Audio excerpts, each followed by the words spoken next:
الحمد لله الذي جعل الإسلام للمسلمين نظاما وأنزل القرآن الكريم دستورا للناس وبيانا وجعله حكما وحكما وأحكاما سعادتهم في الاعتصام بحبله والعمل بأوامره وترك نواحيه وشقاؤهم في إحمال عمله وما يحويه.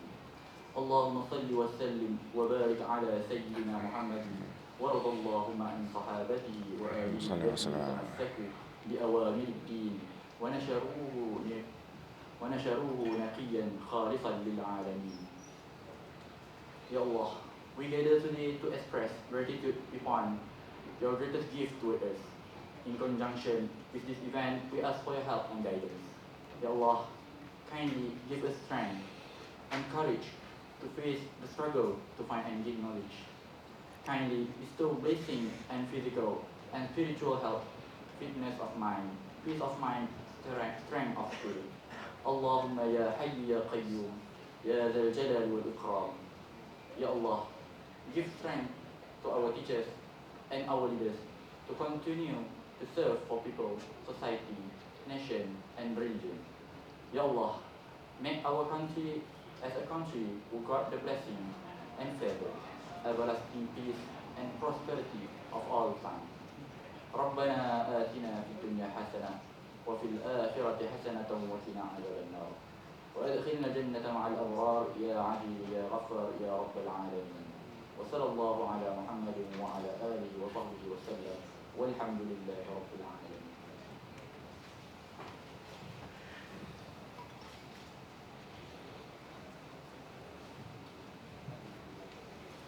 Amin, Amin Ya Rabbal Alamin. Thank you to Mr. Ashraf bin Shakri.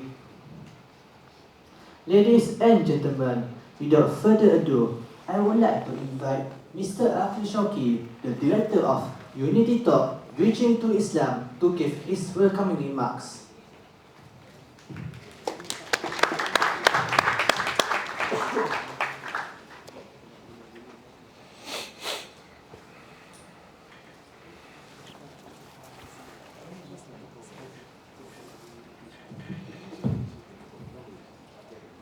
Our distinguished speaker, Mr. Brother Muhammad Hijab, delegates from Interactive Da'wah and Tarbiyah, led by Brother Lim Joyce there, Quran leaders, committee members, our partners, PMI, Pembina, ladies and gentlemen. Assalamualaikum and a very good evening to all. We are delighted to welcome our 180 participants tonight. I hope that everyone is comfortably seated and ready to engage in this meaningful dialogue. Are you in the comfortable? Are you comfortable right now? Yes. Okay, good. I hope your presence here is a testament to your commitment to building a harmonious campus community. So let me start with the objective first. The main objective of this program is none other than to foster a sense of togetherness. I repeat, a sense of togetherness among students, with Islam as a solution. We aim to create a space where unity and understanding can flourish, guided by the principles of our faith, Islam. I would like to extend my heartfelt thanks to our sponsors, the Malaysian Ulama Association, Persatuan Ulama Malaysia, the Interactive Dakwah and Tarbiyah Association for bringing Mr. Hijab here, and Quran League. A special appreciation also goes to National Islamic Youth Student Association Pembina, and also our PMI, Persatuan Mahasiswa Islam. Lastly, I apologize for any shortcoming throughout this program, whether they have already occurred or may happen. I hope that everyone gains valuable insights from tonight's session. I hope, inshallah. Most importantly, let's let this insight take roots in your heart, helping us create as a more harmonious and tolerant campus. Thank you, and may Allah bless our effort. Inshallah. Assalamualaikum warahmatullahi wabarakatuh.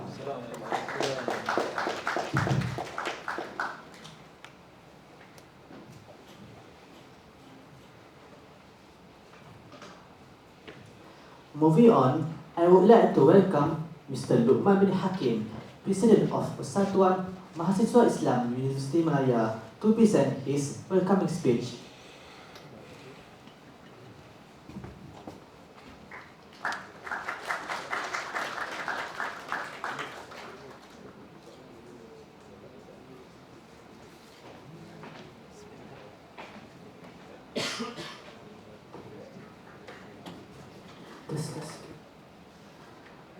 Bismillahirrahmanirrahim. Wa qala rabbi shrah li sadri wa yassir li amri thani yafqahu qawli amma. Our distinguished speaker, Brother Muhammad Hijab, delegates from Interactive Dakwah and Tarbiyah Association and also Quranly, and also the committee members, ladies and gentlemen who present tonight. Assalamualaikum warahmatullahi wabarakatuh. Salam. Inshallah, tonight I stand before all of you. Only I want to speak about the importance of unity from the perspective of Islam. And also I want to share my hopes for this program, which is we want to foster a deeper understanding of Islam principle of unity. In Islam, unity is not only a virtue, it is a fundamental pillar that holds the community together. The Quran emphasizes this in Surah Al-Hujurat, verse 10, which means, the believers are but brothers, so make settlement between your brothers, and fear Allah that you may receive mercy. This verse underscores the importance of brotherhood and resolving the differences amicably. And also, unity in Islam transcends race, ethnicity, social status, and also advocating for a community where mutual respect and cooperation thrive. And before I finish my speech, this program, for your information, is a collaboration effort between PMIUM, Pembina UM, and also the Interactive Dakwah and Tarbiyah Association. Together, we aim to rekindle the foundational purpose of PMIUM, which is serving as a platform for the understanding of Islam among University of Malaya students.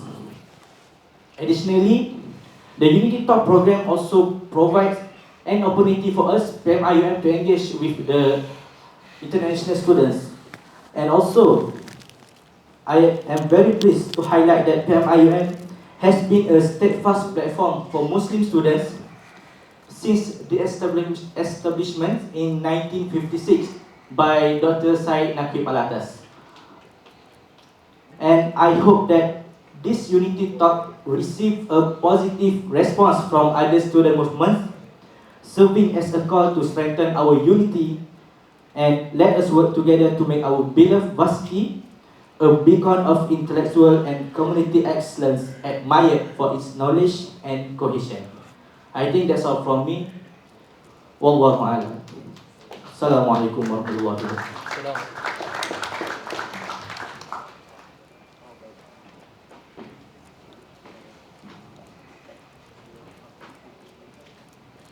Thank you, Mr. Luqman bin Hakim. Ladies and gentlemen, we gather here today to discuss an important topic, Unity Talk, Bridging to Islam. In Malaysia, where diverse cultures, ethnicities, and religions coexist, the principle of unity and harmony are very essential. Islam, as a comprehensive and inclusive religion, provides us tools to build bridges of understanding and cooperation. Without further ado, I would like to invite our honorable guest, Mr. Muhammad Hijab to deliver his lecture on Unity Talk, Bridging to Islam. Please welcome.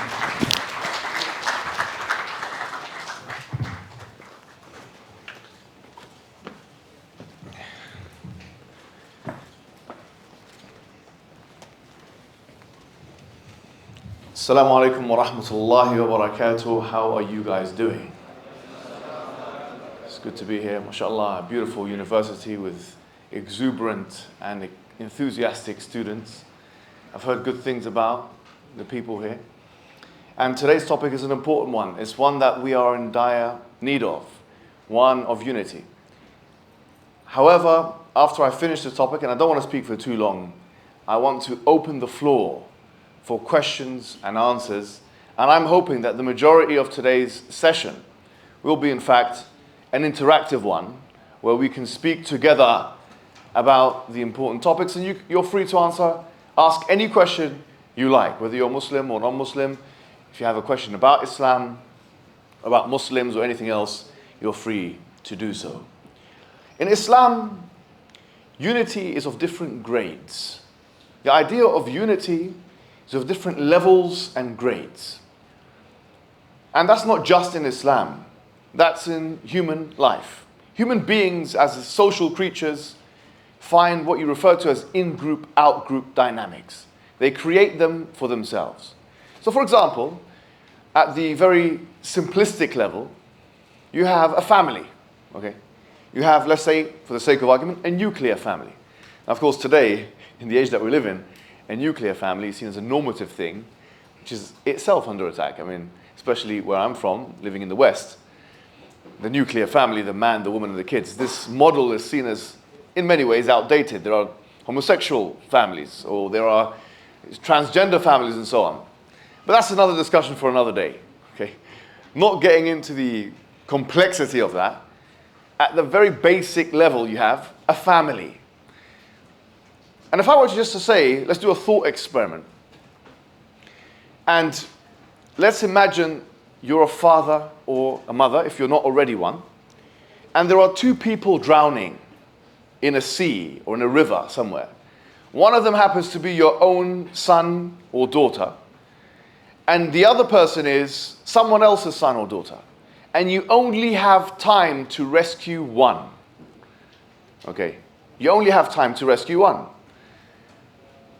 I think, and I'm not going to ask you this, but the majority of us would see an added obligation, you see, in rescuing our own children. Not to say that the other child is not worthy of being rescued, but we prioritize our family, and it comes naturally, biologically, over and above, let's say, non-members of our family. And in fact, that is an Islamic precept as well. Because when in the Quran, from the Islamic perspective, the order of things is mentioned, the aqrabun, or those who are closest to you, is usually mentioned first. So it's natural, it's instinctive, but it's also Islamic as well. For you to prioritize your own family members above and beyond non-family members. That's basically the reality.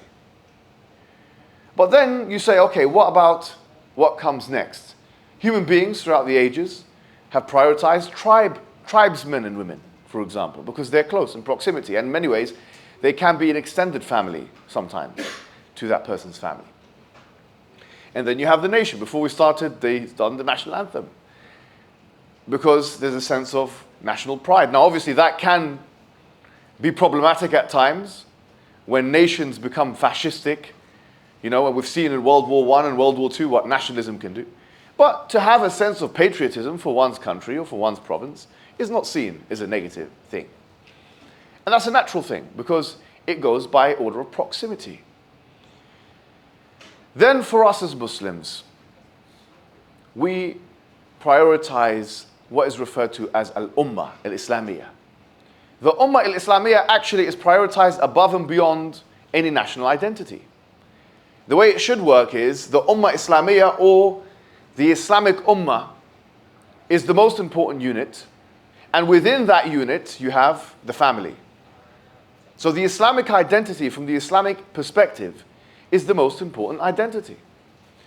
And the reason for that is because Islam tells you what the purpose of life is. Nothing else can tell you what the purpose of life is. Religion offers answers to what are referred to as the ultimate questions of life. The ultimate questions. Karl Popper, a philosopher of science, he dubbed this term the ultimate questions. Ultimate questions are questions about existence. Where did we come from? What are we doing here? What is our purpose? Islam gives you the answer to those questions. And as such, Islam is to be prioritized. That's why the Quran states, وَاعْتَصِمُوا بِحَبِلِ اللَّهِ جَمِيعًا وَلَا تَفَرَّقُوا. Hold together to the rope of Allah and do not divide. Which means to say that the rope of Allah, it is the Quran, it is the Sunnah, it is Islam itself. Because it's only the rope of Allah that can save you in the hereafter. So the basic diagnostic is that Islam offers a solution for humankind, and that is to unite upon ultimate purpose, not arbitrary measures. It's kind of comical to realize that human beings throughout the ages have killed each other on the basis of artificial borders. Can you imagine? They constructed, as a social construct, these images of themselves as superior because they are further away from somebody else. You saw, and I've mentioned this before, what happened in World War I and World War II. They were effectively a series of nationalistic wars. And so there's no objective reason why you should kill somebody else because they're so different from you. But there is an objective reason why you should unite with someone else because they're so similar to you. And the most important unit of similarity is similarity on purpose. So from the Islamic perspective, the question is, how do you do that when you have so many Muslims? You've got 2 billion Muslims on the earth, okay? And the number is growing. In fact, according to Pew Research, Muslims will account for 1 of every 3 human beings on the earth by the end of the century. 1/3 of the world's population will be Muslim by the end of the century, according to Pew Research, which is the gold standard statistical agency in the world which offers statistics. So how do you do that? The way you do that is, you realize that there is a difference between unity and uniformity. Unity is to come together upon a cause or a motive or a mission despite differences you may have with people. Uniformity is where you try and get everyone to believe in the same thing. And you cannot get everyone to believe in the same thing, whether it be in Islam or outside of Islam. If you try and force that, it actually backfires in a very significant manner. One thing I must give the West credit for, okay, I'm a critic of the West. I criticize the West in many ways, but I have to give them credit. Because in their formulation of civil society, they have been able to formulate societies, okay, which for the most part can tolerate difference but still function. We must give them some level of credit for that. They can tolerate difference but still function. We, the Muslims, have been able to achieve that historically, yes. But because there is not a unifying government like there used to be with a caliphate or something like that, we have not been able to do so with the same levels of success in the last 100 years, in particular, since 1924, with the dissolution of the Ottoman Empire. So how do you do that? The howness of that is you must put aside differences when you're engaging in community projects. Do not make as a prerequisite of someone joining your project or your institute or whatever it may be that they must be the same as you in every single way. This is how to foster the healthy kind of tolerance which will in fact help us as Muslims gain the strength that we once had. One of the English historians, Arnold Toynbee, referred to Islam as a sleeping giant. The civilization of Islam, not the religion of Islam. The civilization of Islam as a sleeping giant. And it's a very interesting imagery. The reason why it's interesting is because a giant can do lots of damage, has lots of consequential power, I know that because I'm a giant myself. I'm joking. But no, a giant is Islam. If it wakes up, I mean, everyone is in trouble in many ways. But it's very interesting. I was listening to, and I mentioned this in yesterday's talk as well, Samuel P. Huntington. He was having a conversation. He wrote this book called The Clash of Civilizations. It was an article, and it then became a book. He actually said, if Islam was united, he said this, and he's a critic of Islam. He's a critic of Islamic civilization. In fact, he advised America on how to disempower Islam and Muslims. He said you have to divide and conquer them, etc. But he said that if you did have an Islamic unity, that would make the world a safer place. The reason why is because the balance of power will be spread more evenly. When the balance of power is spread less evenly, that's when you find oppression. Let me show you an example. Look at what is happening now in Palestine. Okay. The reason why that is allowed to happen is because of the hegemonic status of the United States of America. If there was, I mean, there are countries that can stand up to the United States, Russia, China, fine, but they wouldn't do it for this cause. If there were Islamic countries that could stand up strongly enough to the United States, which is the hegemonic power, okay, and they were of a similar size and strength, then we wouldn't see what we're seeing now. A bully can only do what a bully wants to do because the bully has the opportunity to do it. On a side note, and an interesting side note, not to ruffle any feathers here, but I was looking at domestic violence in different family households. And there's interesting statistics about lesbian households. Lesbian is like when two women are together, in a relationship. I'm acting as if you guys don't already know. And apparently the domestic violence in that relationship is very high. More so, apparently, according to some stats, than a normal male-female relationship. And the reason a lot of sociologists say that's the case, they say is because the power is similar. When the power is similar, sometimes it can cause more fighting. But if you have a great power that can stop something, then you can stop the oppression.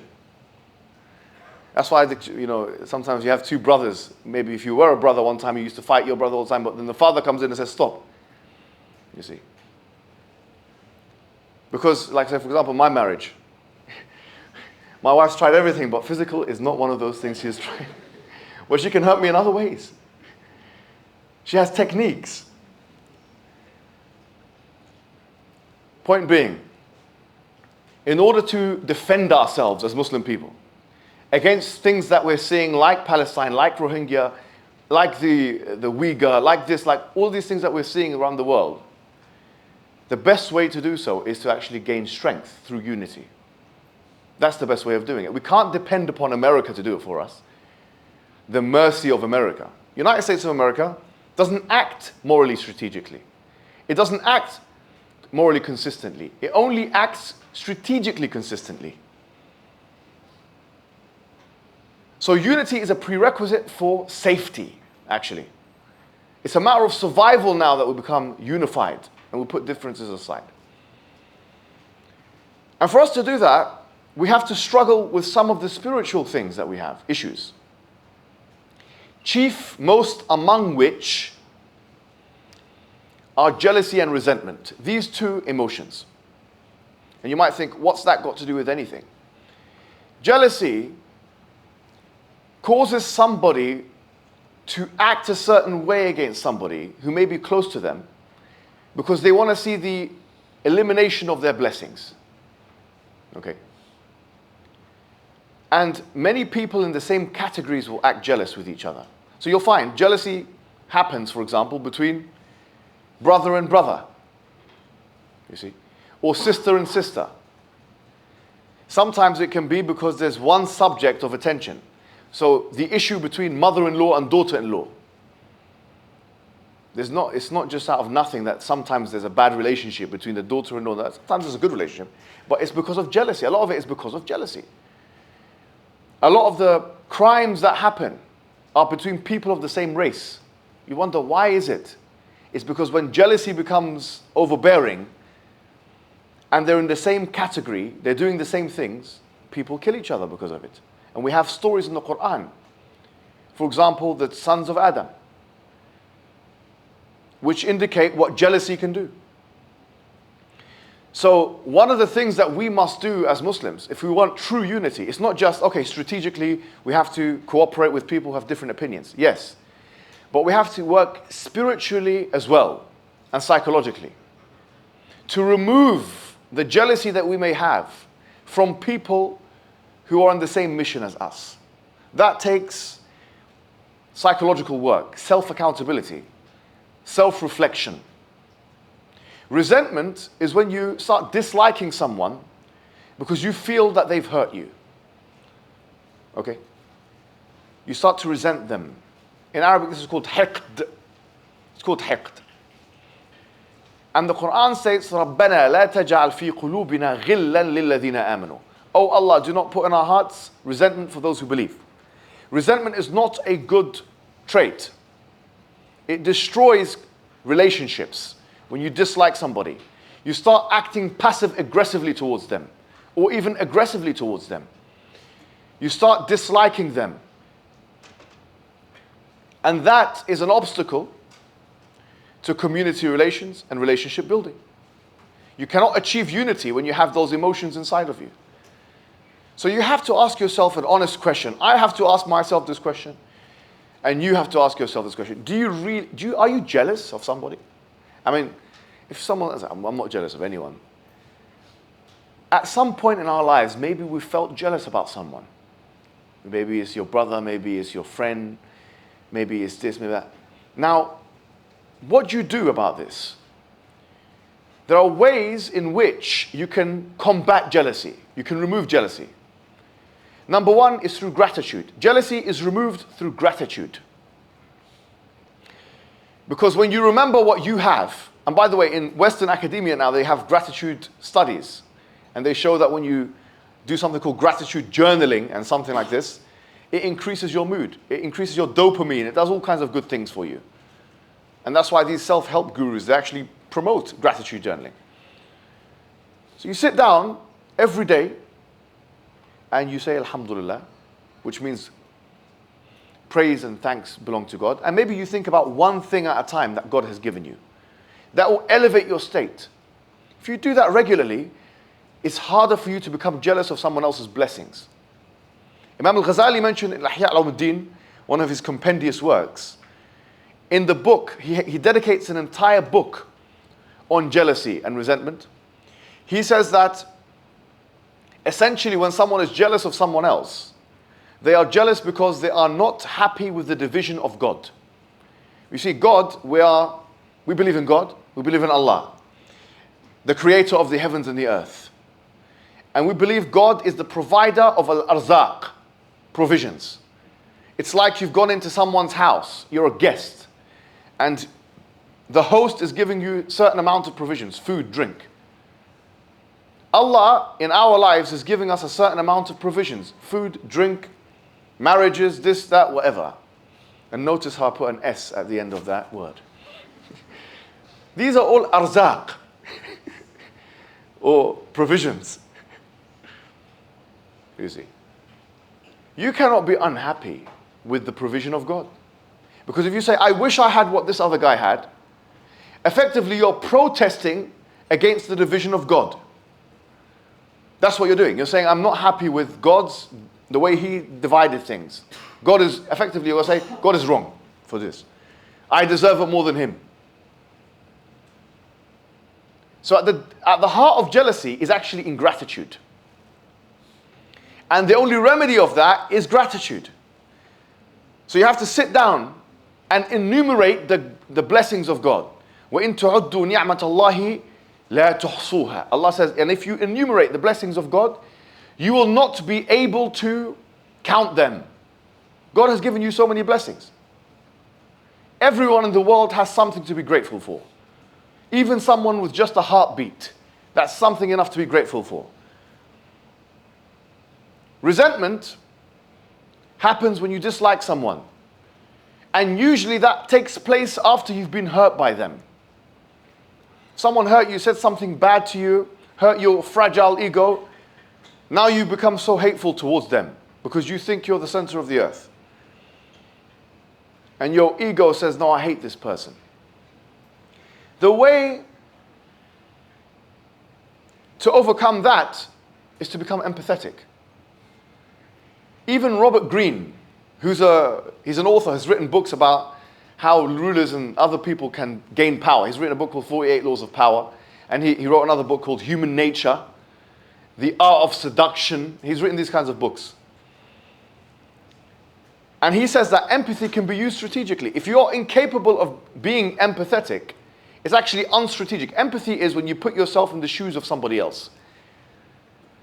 If you want unity to happen between communities and peoples, you must be able to put yourself in the shoes of somebody else.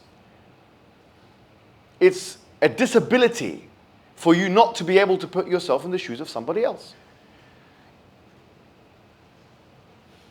I'm not saying empathy should be used for morality.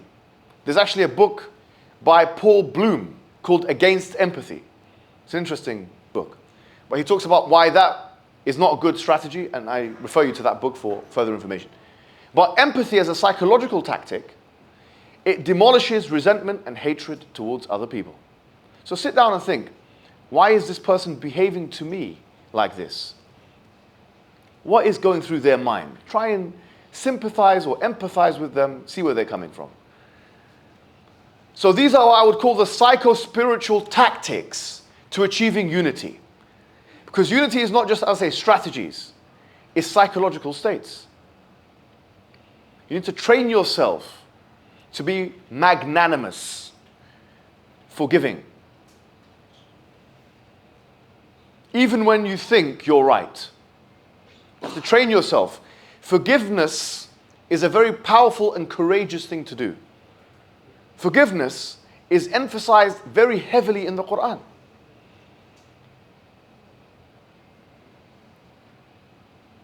Pardoning and forgiving. It's emphasized. And not just in the Quran, actually in many different books. Because when people forgive each other and pardon one another, they're able to go to the next step and work together and get more benefit in life. For the most part, having resentment actually does not get you any benefit in this life. It's like a fire. It just eats itself. Resentment is like a fire. It eats itself. You gain no benefit from being like this. So if you teach yourself to be grateful, empathetic, and forgiving, then you can achieve unity. So there is, as we mentioned, a strategic element, and there's a psycho-spiritual element as well. With that, I will conclude and open for questions and answers, and you're welcome to ask any question you want on Islam. Jazakumullah khair.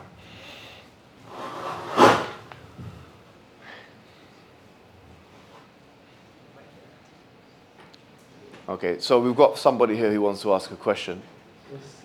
Yeah, yeah.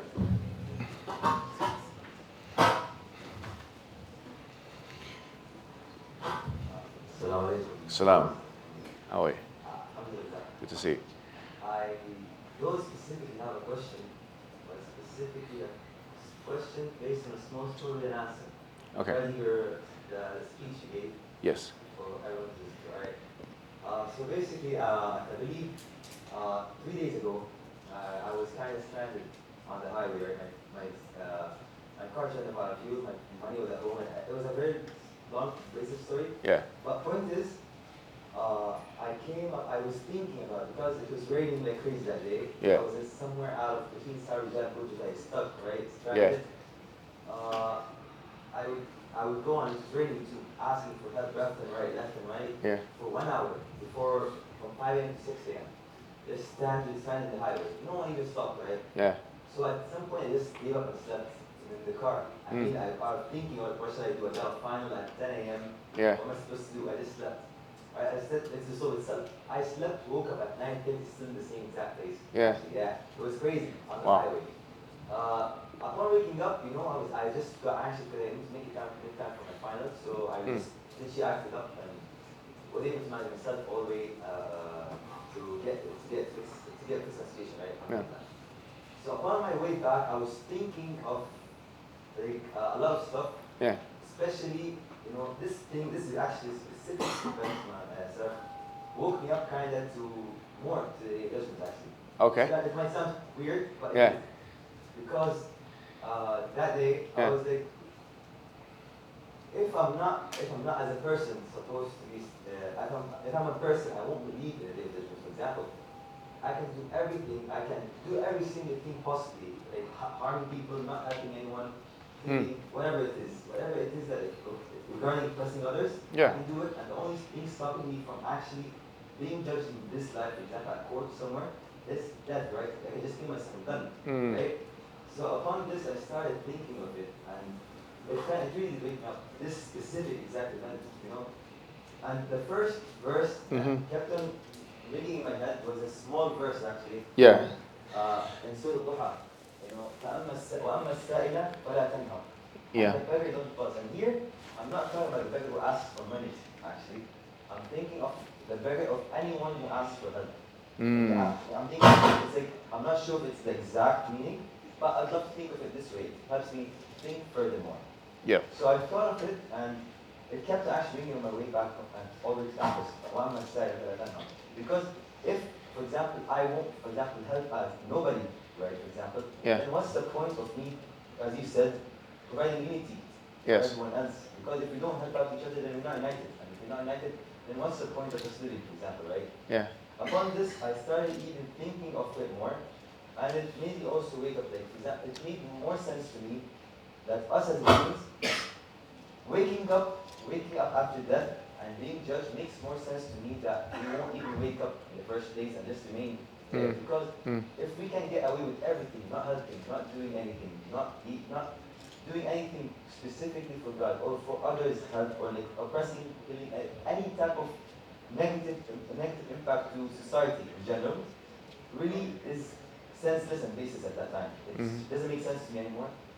Waking up after death makes more sense than that. Yeah, because imagine I can do everything.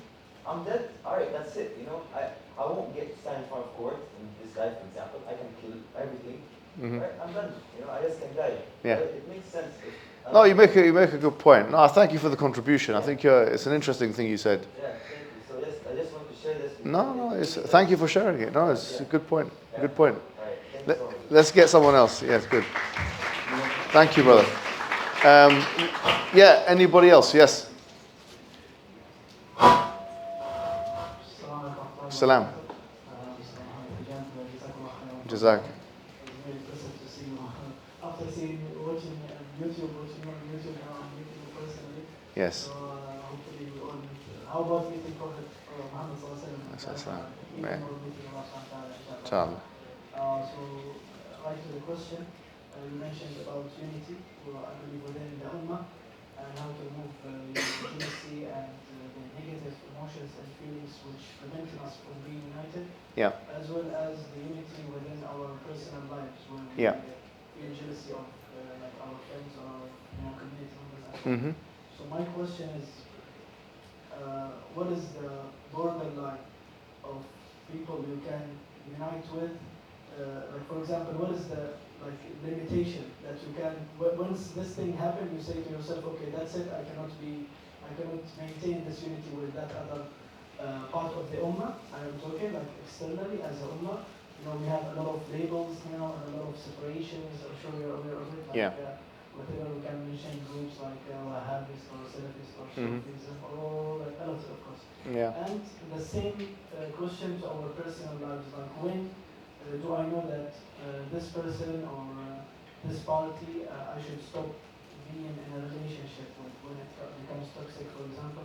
What is the like key acts that when it happens I know that I need to stop or stop forgiving and so on? I hope my question is clear. Yeah, it's very clear. And the answer to your question depends on the context. Because unity is an abstract term, you see. And it can only be really understood when it's contextualized. So unity is not just something which happens abstracto. For instance, like if you had a daughter who's going to get married, okay, and says, okay, well, let's say she's a Sunni, right? She says, I want to get married to a Shiite. Maybe the family will say this kind of unity is unacceptable, actually, because there's too much of a difference here in this context. Or vice versa, you know, a Shiite and a Sunnite. They say you don't want to marry each other because it's going to create confusion for the child. I fully understand that, and that's correct. But let's say, for example, you have a situation in Palestine, and we can both help each other here, and defend certain things here, or raise money here. That's a kind of unity. I mean, the Quran says, وَتَعَاوَنُوا عَلَى الْبِرِّ وَالتَّقْوَى وَلَا تَعَاوَنُوا عَلَى الْإِثْمِ وَالْعَدْوَانِ. Do not all come together on al-birr and at-taqwa. Thank you very much. And do not come together on evil deeds. And that's a general verse. It's called Am, Ayatun Amma. It's a general verse. It includes everybody. In fact, in many ways, we could unify with non-Muslim people on certain good causes. If someone says today, you know, let's do a charity for Gaza, we're not going to say, okay, only Muslims can contribute. If non-Muslims want to contribute, they can contribute. So the point I'm making to you is it really does depend on the context. And each context requires a discussion. And it requires us to look at what's in the benefit of the majority of people. In fact, Al-Ghazali mentions this. He wrote a book called Al-Mustasfa. Yeah, it's a book of Usul al-Fiqh. In fact, one of the most important books of Usul al-Fiqh ever written. And he has a chapter on something called Al-Maslaha al-Mursala. Okay? In that chapter, he gives you the conditions of acting in the benefit of the majority of people, or maslaha of the people. He says if 3 conditions are met, it's very interesting how in depth he goes into this, by the way. He says it has to be daruri, kulli, and it has to be in the maslaha of the people. So for example, if there's a situation, he actually gives these thought experiments. He says if you have a boat and there's 3 people in the boat, is it acceptable to throw the 3rd person off the boat if the other 2 people will survive? He says no, in this context, it's not allowed to do that. But he gives an example of what if you have an enemy army coming in, and to defend yourself you have to do such and such, this thing called at-tatarrus. Can you do it in order to save the majority? He says in that context it's allowed. So context is king when it comes to the discussion here. And as I mentioned, each context has a specific parameters. So there is not a one-size-fits-all approach to this question. And it depends on exactly what sect we're talking about in Islam, or even outside of Islam. So all of that is dependent.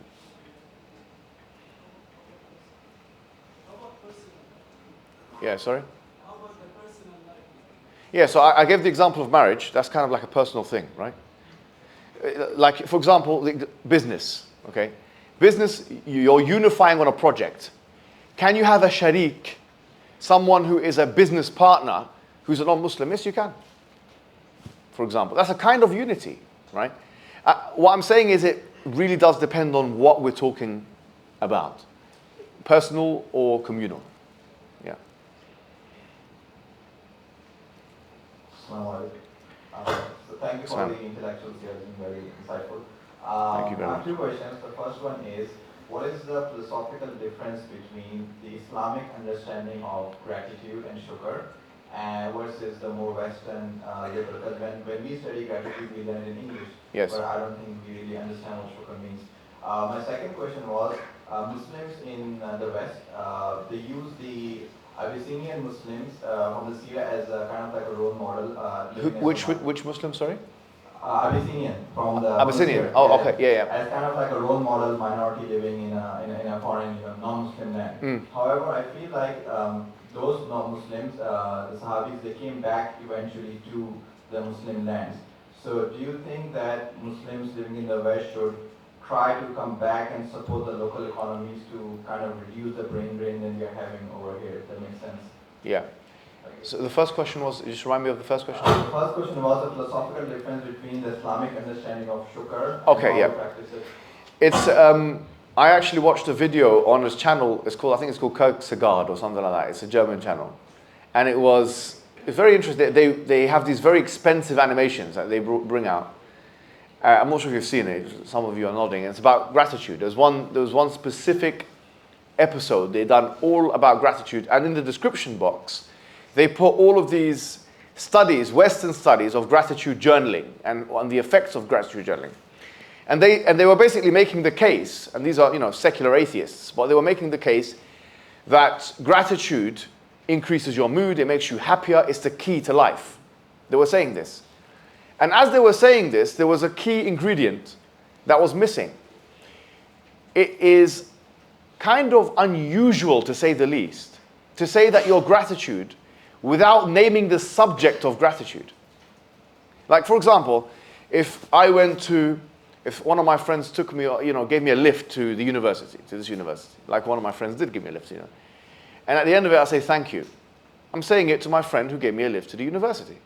But if I say thank you and there's no object or there's no one I'm actually directing that to, it's a weaker form of gratitude, to say the least. So you're not getting the raw product of gratitude. The only raw product, or the pure product of gratitude can be achieved when you direct your gratitude to the object most worthy of that gratitude.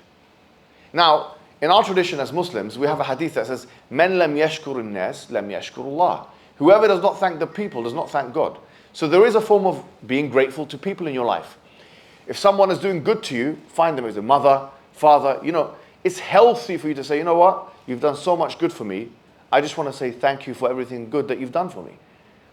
This is something Islamic and it's something good for you to do psychologically. But there's something even better than that, which is to thank the entity ultimately responsible for your life and your sustenance and your maintenance for the position that you're in. And we call that entity Allah, or God, who created you and fashioned you and sustained you and is maintaining you. There is no greater entity worthy of gratitude than the entity that is allowing and is responsible for every other aspect which you can be grateful for. That's why it's the purest and the most raw form of gratitude that you can achieve.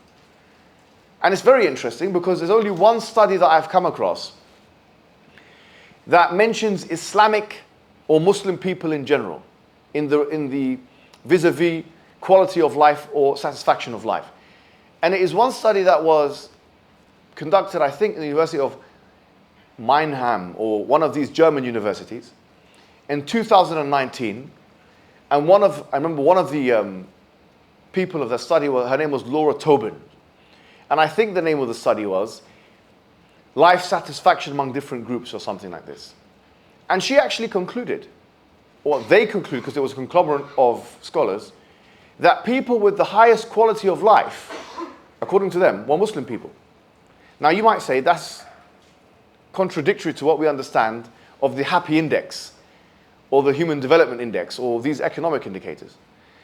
But that's not actually correct, because the Happy Index and these other economic indicators are not psychological indicators of people's actual happiness. They mentioned this in their website. If you go on happyindex.com, they've changed it up. I don't know what it's called now. They just call it the Happy Index, but it's not a psychological measure. When you study the most depressed nations in the world, according to the WHO, the World Health Organization, and Forbes magazine, 19 out of 20 of them are actually Western nations. So there is something wrong. There's something going wrong. In the West, their form of gratitude is incorrect. Despite, it's called the paradox of unhappiness. Despite economic achievement, despite having tall skyscrapers. Look at Japan as an ultimate example. They have a forest suicide forest. They're an excellent community in terms of cleanliness and order and technology. They're the global leaders. Just like some of the Scandinavian countries, they're putting everyone to shame when it comes to that stuff. But why is it that those most technological people and most advanced minds, that they are unhappy? This is the question. Why are they killing themselves? Why is suicide rates pound for pound as a ratio so high in those countries? It's because they have lack of meaning in their lives. The brother was making an interesting monologue before, and I was listening to what you were saying, very interesting stuff. And he was saying, imagine if there was no afterlife and no day of judgment, etc., etc. And that's a very healthy thought experiment. Imagine if you had 3 days left to live. Imagine if you are on the sick bed in a hospital somewhere and someone told you you're going to die in a week. What would give you more comfort? To know that you're going to switch off, that your children, that your friends, that your memories, they mean nothing. That you are essentially an aggregate of atoms. Carbon. You're a carbon machine. You're like a snowman. That you can be hacked away and it will just be a rearrangement of atoms. If you are on the bed and you thought, that's it, I'm going to die, I'm going to be rearranged and go back onto the earth. Or if you think that actually there's something more to it than this, there's afterlife. I'm not saying therefore God exists, and this is an argument for God's existence. I'm not making an argument for God's existence. I'm simply saying this level of nihilism or this level of bleakness, lack of meaning, it causes nothing but depression at the highest level. No matter how much money you think you can make. So when you have gratitude that is undirected to an ultimate source of gratitude, it becomes shallow gratitude, weak gratitude. It will still have an effect, but it will not have that potent effect that it would otherwise have if you were to spiritualize it in the theological manner aforementioned. Let's see, some of the sisters have any questions as well. Let's try and be as inclusive as possible. Okay, we've got a brother here. Thank you very much. Yes. Salam. I have two questions. The first one is, since a lot of us here are young, how would you recommend, are there any resources or paths would you recommend us to take if you want to go have a deeper understanding about Islamic philosophy or theology? That's my first question. And second is, on an organization level, I'm from a very small country called Mauritius. Yes. And a lot of times, Islamic organizations try to come together to help with some societal issues like drugs or whatever. But shortly after, all those debates about Aqidah and whatnot will come and fall apart. So how do you set those guidelines beforehand so that those issues doesn't come afterwards when the time is more critical? Thank you very much. Yeah, so you would set the guidelines. You would set the guidelines in different ways. You have to have a subject, like for example, if you're playing football, I don't know, soccer, football. You call it football here, right? You play football. I mean, no one's going to talk about Aqidah on the pitch, for example. Playing darts or pool or something. So when you say set the guideline, context is king. Context changes everything. Context can make or break a situation. Context can make the difference between life and death. So all you have to do is be a master at changing the context in the favor of whatever it is objective you're trying to achieve. And so if you allow a forum where people, and sometimes, by the way, it's good to disagree. You have to give people a chance to disagree. If people want to have Aqidah discussions and this one, that one, talk about sex, we'll say we'll have an Aqidah debate class. Okay? But there's 2 or 3 criteria. One of them is you have to agree to disagree. Second thing is you have to shake each other's hand. Third thing is you have to do something else. You can decide whatever it is. You have to subscribe to Muhammad Hijab's YouTube channel. You have to do something beneficial for the community, Whatever it may be. But what I'm saying is, setting the context is a skill. And it's like parenting. You have kids that want to fight each other. Make it into a formal competition. By the way, I have 3 kids, yes? And the way I try to control them now is I made something called obedience game. This is a true story. And every time they do something which is obedience in my favor, they get 5 points. Okay, and they all compete with one another, and the champion gets a championship belt and becomes the obedience champ. And honestly, they fight over this. And the loser cries and this and that, and says, "Oh, she won this time." And the winner parades around the house like a WWE superstar. So if people naturally want to be combative sometimes, you don't want to always restrain that. Just give it an outlet. Give it an outlet. If people want to fight each other, have you ever seen MMA or boxing? You'll notice that in the press conferences, everyone is swearing at each other, talking about each other's wife and this and that. All kinds of horrible things will be said. After the fight is complete, what do you see? They start hugging each other and raising each other's hand. Why? Because their ego has been removed. You've given them an outlet now to get rid of their resentment or anger, or whatever it is. And after, they respect each other. So sometimes the way to remove unnecessary hatred for someone else is to create competitive environments.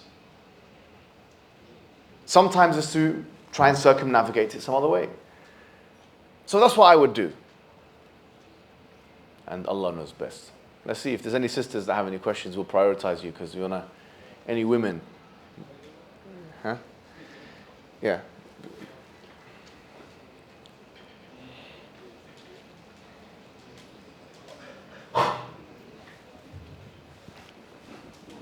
Hi, good evening. Hi. Yeah. So my question is not directly related to unity, it's more related to Islam in general. Yeah, of course. So because personally I'm a non-Muslim. Yes. A question like I'm curious about. Yeah, so of course. I was just wondering, how would you describe the relationship between, I guess, Muslims and Allah? Like, for example, is it just a creator and creation sort of relationship, or is there a personal relationship, or is it more like Allah is the boss and we are the employees? Like, how would you introduce, I guess, Islam to a non-Muslim, and like the dynamics between Allah and like us as people? Yeah, it's a great question. It's a great question. Thank you for asking it. So we believe that Allah is known through the attributes of God. Okay? Attributes are things that describe what God is about. So we have many attributes of God in the Quran, mentioned in the Quran. Attributes like He's powerful, He's all knowledgeable, He's got ultimate will, He is a Rabb, which means He is the nourisher and the sustainer and the maintainer. He is Al-Hayyul Qayyum, which means He's ever living. He is maintaining everything. But also, we believe that God is forgiving. You see, He's Al-Afu, He's pardoning. And importantly, He's loving. You see, He is Al-Wadud. This is one of the things, because people don't realize, they think it's a Christian specific thing, that God is love. We actually believe God is love as well. So the relationship between the believers and Allah, at the highest point of it, is a love relationship. The highest form of relationship between you and the Creator is that you love the Creator. Some of the scholars of Islam actually described worship as qimmatul hubb, or the highest form of love. Because if you think about the human emotions, okay, I was considering this myself. What is the most powerful human emotion? This is a question. So first I thought it must be lust and sexual desire, because it's a very powerful emotion. But if you're in a situation, and sorry to put you in this thought experiment, right, where you are at the height of your sexual arousal, okay, sorry to put you, but someone came in with a gun to your head, what would happen? You would remove all your sexual arousal in maybe 1 second, maybe 2 seconds. I don't want to go in details in this thought experiment.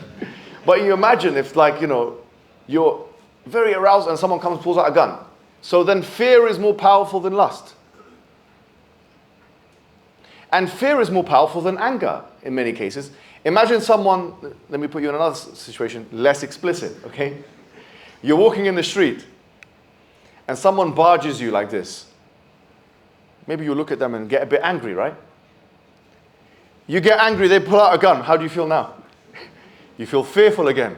So fear can override anger. Fear can override sexual desire. Fear is a very, very, very powerful emotion. It's up there. So I thought maybe fear is the most powerful emotion. But I only thought of one other emotion that is more powerful than fear. And that is love. Because imagine now the guy has pulled out the gun. He's about to kill somebody. But you have a mother who loves her children, for example. Her love for her children will override the fear of the gun many of the times. So only love can overtake fear. Which shows you, frankly, that love is the most powerful human emotion. And frankly, the most pleasurable one as well. Someone will, if I were to ask you, let's do a hedonistic exercise, okay? What's the most pleasure you ever felt in your life? Someone might say, it was when I was eating some food. And that's a very shallow pleasure. I mean, I don't have any great memories of, food eating is fantastic. I like the rendang, I like this, I like that. Curry, no problem. But it's not going to be like, okay, it can give you a good feeling, right? When you eat good food. A good steak and potato, this and that. Yes. Yes. It's a fantastic feeling. We have to do that after this talk. Get some steak, get some potato, it can feel viscerally fantastic. I'm not going to be inappropriate here, but sexual ecstasy is fantastic. Some say it's overrated. I say, no, it's not. No, it's not. It's a fantastic experience. But higher and in this world, the most pleasure you can ever get is love. Trust me. There's nothing more pleasurable than you can get than love. Because you would live, die, and commit suicide on the basis of love. You wouldn't do that for food or drink or sex. You wouldn't. And I'm not saying anyone should commit suicide here, just in case someone's paying attention saying this guy's talking about suicide. But love is powerful. Romantic love, paternal love, maternal love, all that love. But above and beyond paternal love, maternal love, romantic love, that is station, let's call it A. But station A star, the highest level, is the love you have for the Creator. Because that gives you stability. That gives you a kind of what you call tamatnina, tranquility. It's the best emotion you can feel. So to answer your question, the pinnacle of the relationship between Creator and creation from the Muslim perspective is a love relationship between the Creator and the creation. It's not a fair relationship. It's not an employee. Although all of that is there. We fear the punishment of God, yes. But love overtakes everything else. That's how I would answer the question. See. Yes, sir. Assalamu alaikum. Salam. So, first of all, welcome to Malaysia. Mr. Thank you. Hijab. Thank It's a you. pleasure to see you. Pleasure to be here. On behalf of my father, I would like to say my father really watches Islamic debates, and you are one of his favorite. This is not good enough. One of is not good enough. It has to be the favorite. Okay. Pass on my regards, inshallah. Okay, sure. Go ahead. Okay, so coming on to my question. Yes. Sorry, I will have to take you back to at the beginning about unity. No, it's fine. Yeah. Okay. So it's mentioned that, or you mentioned that if Islam was united, that makes the world a safer space or a safer place. Yeah. So to achieve this, do you think unity comes first, then uniformity, or is vice versa? Unity and then what's the other word? Uniformity. No, I don't think we should try and be uniform. You see, I don't think we should try, everyone should be the same. Okay. I think we need to find mechanisms of disagreement, but that we still unify on political and social objectives. So what comes first is someone in certain areas, you can say in a country level, on a geographic level, on a state level, wherever it is, deciding, okay, we're going to collaborate with this other group for this purpose, because it has this effect. When that decision is then made, then unity can be achieved. And then you can add on to that. But there has to be a culture of unity. There has to be a culture of, let's create unity within the community. So uniformity is not what we're aiming for. Uniformity is actually unachievable. Okay, it's unachievable. Unity is something the Quran commands. Okay, any other questions? Maybe we should go to some more females, sisters, because we want to get everyone involved. If there's any female, we'll prioritize you, yeah? I don't think you're a female, brother, unless you want to declare your pronouns. Okay, if there's no females, we can go for a male. Yeah, go ahead.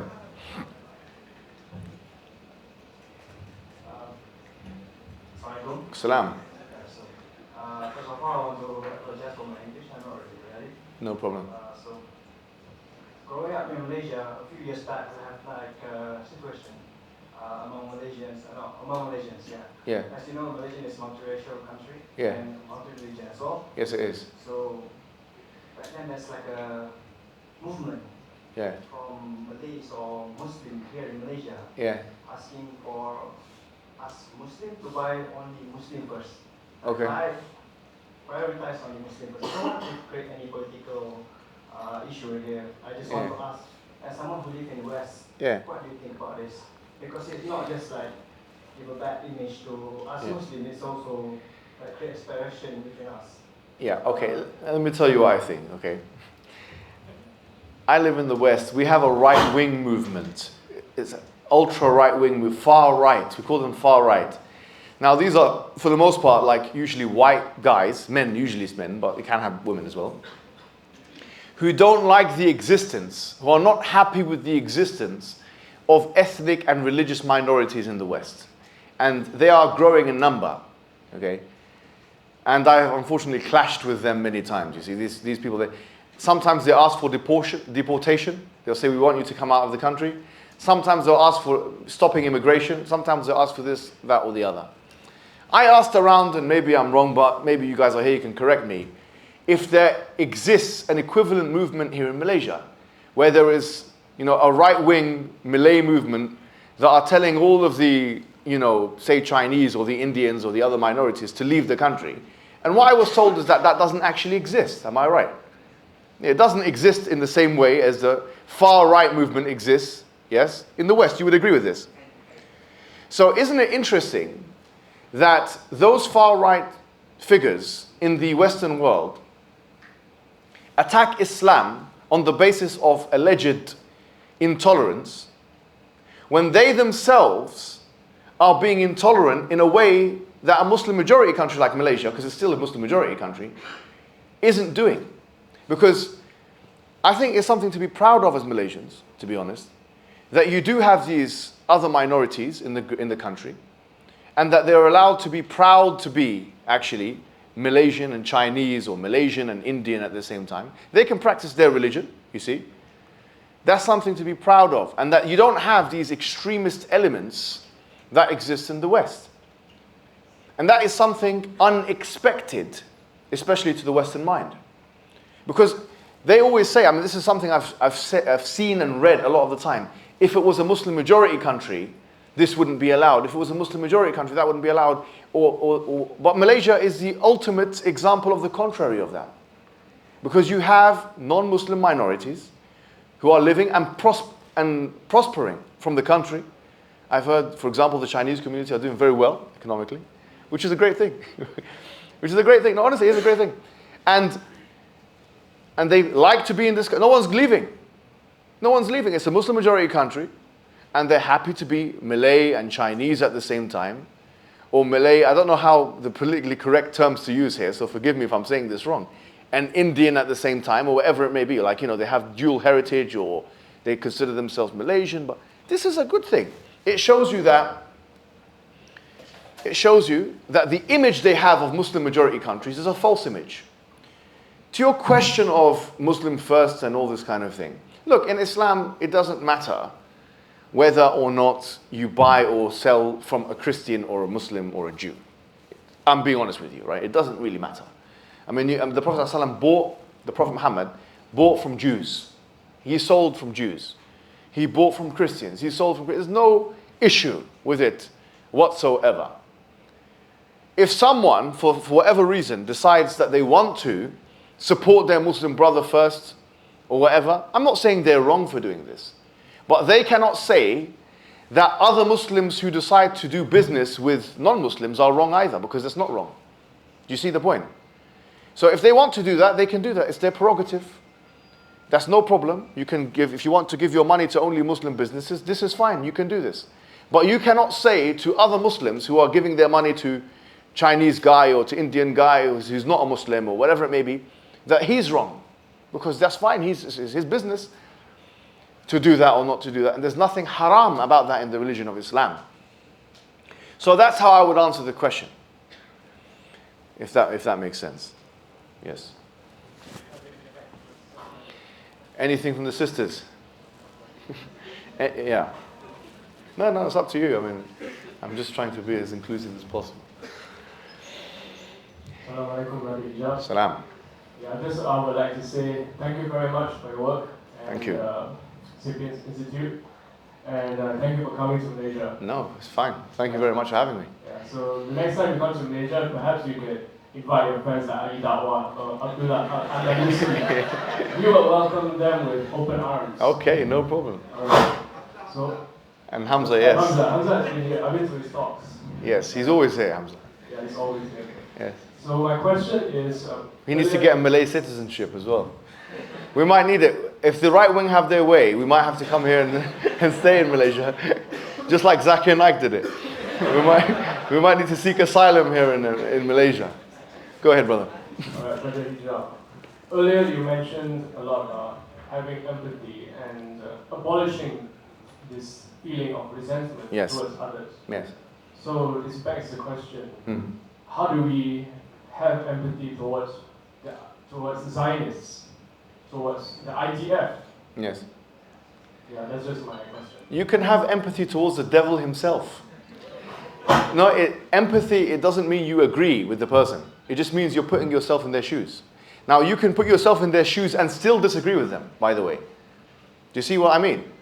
Like, when I have arguments with my wife, I'm only going to do this all the time, but empathy doesn't mean agreement, okay? You can be compassionate to an enemy. And the best way to be compassionate with an enemy like the IDF is to be brutal with them, because that's stopping them from oppression. Now, how do you be empathetic to someone like the IDF? Put yourself in the position of a psychopath. No. Now, psychopathy is an interesting psychological situation.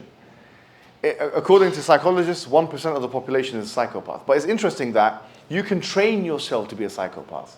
There are studies that show that you can train yourself to be a psychopath. Now, it's very interesting. There's actually a guy who done a whole documentary with psychopaths, and his name was Piers Morgan.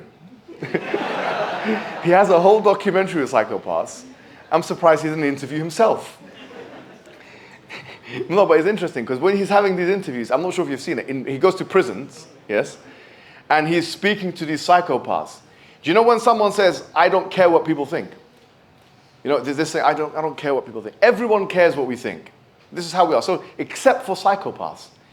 These psychopaths, if you look at their interviews with Piers Morgan, and especially the Israeli psychopaths on his other program, you'll see that they genuinely don't care what people think. So they'll do things like they'll start giggling. You'll tell them, oh, you killed this guy, you killed this child and the hedgehog, and you killed this one. And yes, I did. They actually don't care. Okay. Now, you can get to a level of psychopathy by, say, for example, if you see a child, usually this is like a telltale sign, and he starts harming an animal and laughing, you know? You look at the child and say, okay, he's building up his psychopathy here. When he gets older, like, sorry to say, a lot of men in the West, the way they use women, yes, because women are objectified in the West, you see. There's a huge prostitution industry, there's this and that, you know. So they are objectified. They just use this a lot of women, not all women, but are objectified as sexual objects. And so the man doesn't think about this human being in front of him. A lot of men will just think of her as a sexual object, like a pornographic entity walking with legs, like basically a big handkerchief. Doesn't think of anything else. And then he does it once, twice, 3 times, 10 times, 20 times, 50 times. And he downloads this app called Tinder. Hopefully no one knows what that one is here. No, honestly. And then they keep swiping and this and that, meeting, and then leaving, meeting, leaving, meeting. And then they become psychopathic now. They don't look at a woman as if she's a human being now. They look at her as if she's there to... And it can happen. So you have to put yourself in the shoes of someone like this. Why did they do that? Usually someone who does that has some kind of insecurity complex, inferiority complex. They might do that because they think they're a victim. You see, when you think you're a victim, you think if the whole world owes you everything. They might do that for theological reasons, and this might be controversial. But there are aspects, I'm not saying all, so I'm being very careful here, of Jewish theology, which says this. That the whole world, the Goyim, are there to serve you. Like the whole world is there to serve you, and you are the master race. There are some, rabbis who have in the Talmud and this kind of thing. You will see these kinds of quotations. So some of them have religious justification for it, you see. And they'll say, well, we're entitled to this. So you have to put yourself in the shoes of an entitled person, in the shoes of a psychopath. And then you realize, okay, this is a very dangerous person. What's the best way to deal with a psychopath that's killing children? It's the same way to deal with a dangerous dog, is to put them down. Honestly, there are some people you cannot actually reason with. The point of reason is gone. So the IDF, therefore, the best way to deal with them is to actually put them down, to kill them, to defend yourself against them. But of course, the problem is the Ummah doesn't have the power to stand up to the hegemonic power of the United States of America. Sometimes you do have to stand up to the enemy. But that's how I would answer. Empathy does not mean always agreeing with the person you're empathizing with. Yes. Yes, sir. Unless there's a sister that wants to... Yeah. Okay, go ahead. Oh, who's asking? I can't see. Yeah. Right here. Oh, yes. Assalamualaikum. Salam. So, first of all, thank you for coming here. Thanks for having me. Actually, I have... Oh, you've got a lot of... I have too many questions. Just one will do, my friend. Yeah. Trying to figure out which one should be prioritized. I think this is specific to basically my studies. Yes. So I'm doing PhD in philosophy. Yep. So how do you perceive, what is your take on the idea, meaning your personal take on the idea of libertarian free will? Because some people, libertarian free will, so because it seems intuitive, although there were studies that say that the intuitiveness of, the claim of intuitiveness of the libertarian free will is weak, right? Yeah. However, some people opt for the position because they feel that at least in practical sense, we have the sense of moral responsibility, and then it allows us to operate our ethical life, giving moral judgment here and there, basic. So things is, from a practical perspective, I'm asking you that, is it the case that if libertarian free will is true, therefore we can have a moral judgment is valid, or we can have a moral and ethical life? Yeah, so that's basically basically your personal position. Yeah, so in philosophy there are 3 opinions on 3 major schools of thought on free will, okay? One of them is called libertarian free will that you mentioned. The second one is called compatibilism. And the third one is called determinism. These are the 3 schools of thought in secular philosophy, okay? Now, the 2 most dominant in the Western Academy is compatibilism and determinism, those 2.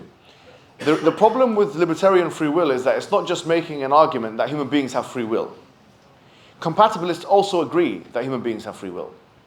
It has to refute the idea of a cause and effect.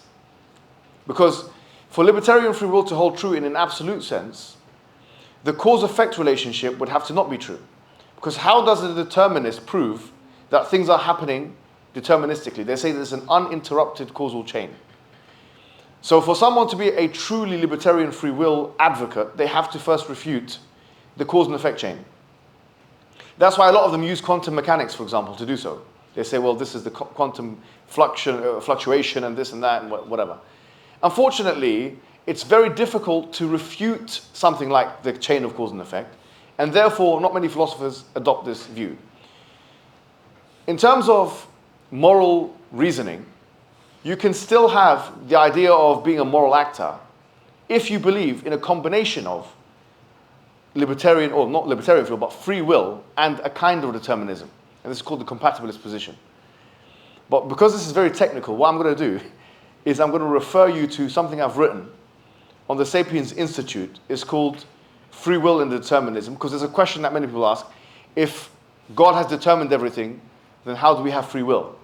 So I answer that in an entire essay that you can see free of charge on the Sapiens Institute. But because it's very technical, I feel like if I were to speak more about it, the benefit would be very limited. You see what I mean? Because you're a PhD student, it's very difficult to, it's a very technical topic. Yes. Yes, sister, go ahead. Hi. Hi. Hi, thank you so much for the talk. It's so lovely to see you in person. Thank you very much. My dad is a huge fan of yours as well. Yes. So, my question is, since you say context is king, I'm curious, how do you create unity in your family? Since we come from a household with different minds and opinions, I believe in the importance of empathy, but aside from that, are there any other Islamic values that we can practice to contribute to unity? Yes, absolutely. It's a very good question. A good one is generosity. Yeah? Being generous means to give someone something without expecting a return. Okay? So the first thing is, if you have members of your family who are less well off than you are, if you are making more money than them, then you should bring them in and help them out and be generous towards them. But it's not just money you can be generous with, you can be generous with your time. You can be generous with your support. You can be generous with different things you can do. So I think that if I were to add another thing to what I've mentioned already, generosity is a very powerful, especially if you're continuously generous. If you're continuously generous to somebody, there's less likelihood that they will become disunified with you or other people. And if you're generous to multiple people, then they're more likely to be good with each other because you're being generous with them. So if I have 2 children, or 3, I have 3 children, I'm trying to be generous with each of them. But if they're not generous with one another, I withhold my money. You see, I say, look, you've been very bad, and they start crying and this kind of thing. But that's the way to control behavior sometimes. You can be strategically generous. That's what the United States does. They're not generous, they use bribery.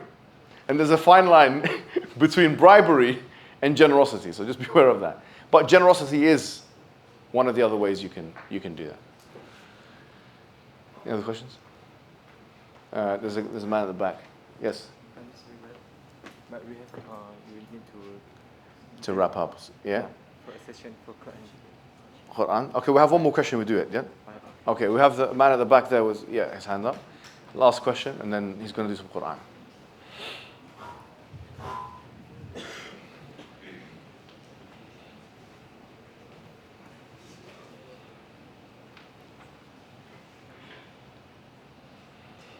Assalamu alaikum, brother. Assalamu alaikum. Thank you so much for your time.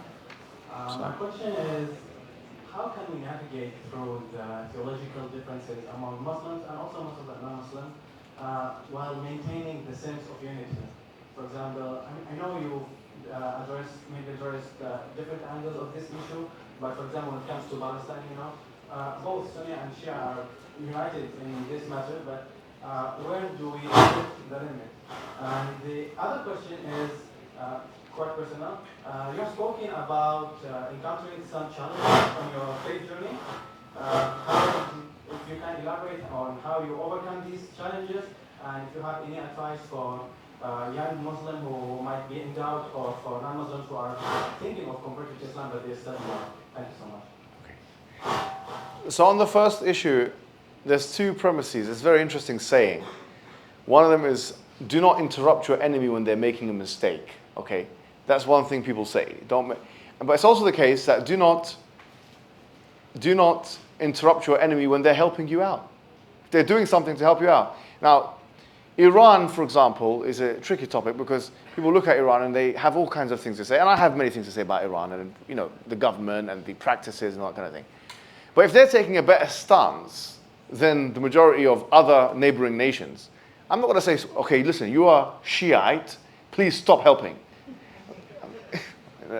If it was a non-Muslim country, no one would even have a question about this. But because we have a taboo with the whole Sunni Shiite thing, there's a discussion about it. But I don't see it as even a questionable thing.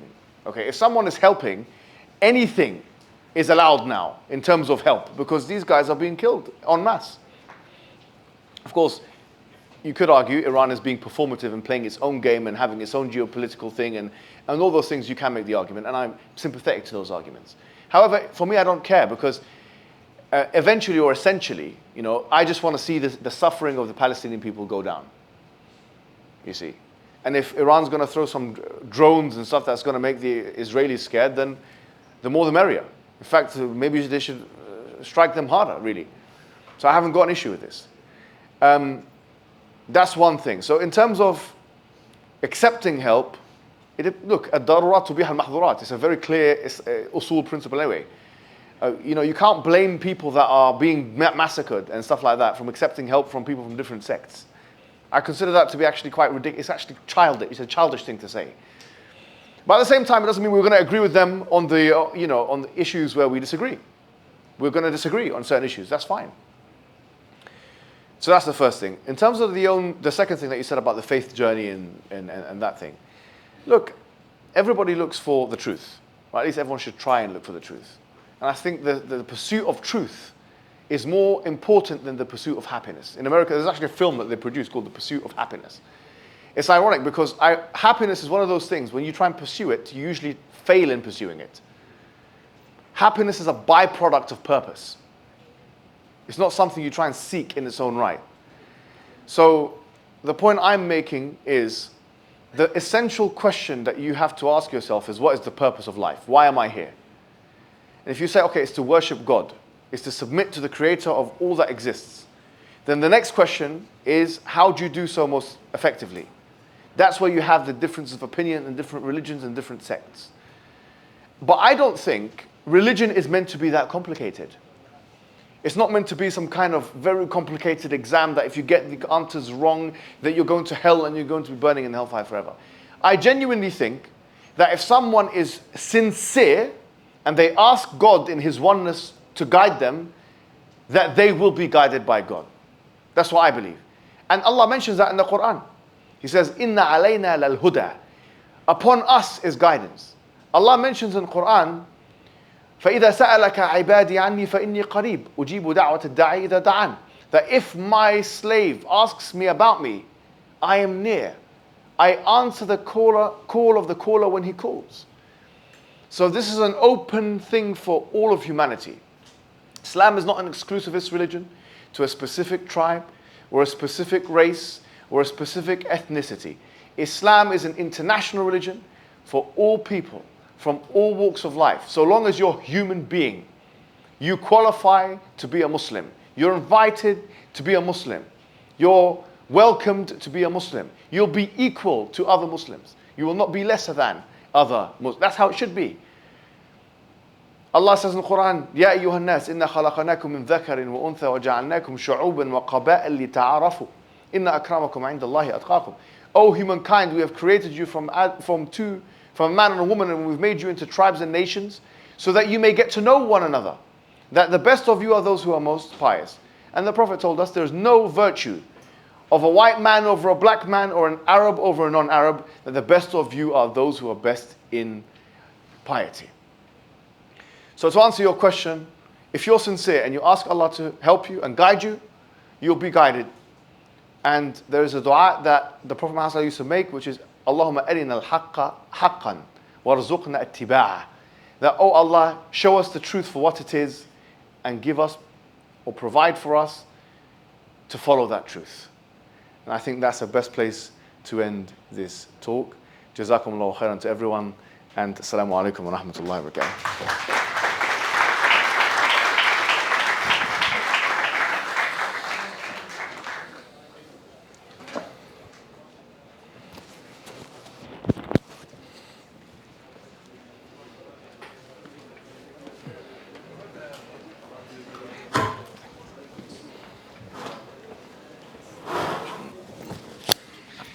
Thank you, Mr. Muhammad Hijab, for the insightful lecture. Ladies and gentlemen, now we will take a short commercial break. Please enjoy the special advertisement from our sponsor, Qur'anly.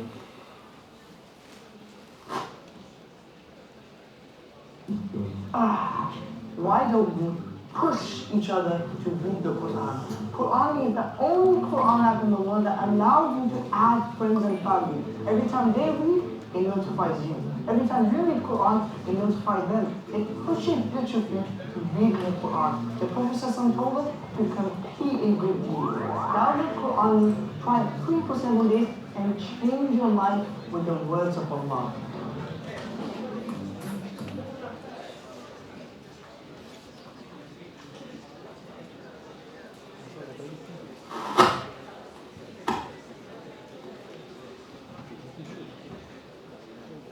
Thank you, Qur'ani teams, for the amazing video.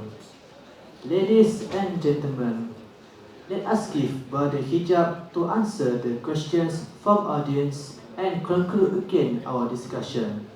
Brother Hijab, this stage is yours. Please welcome. I'm going again, yeah?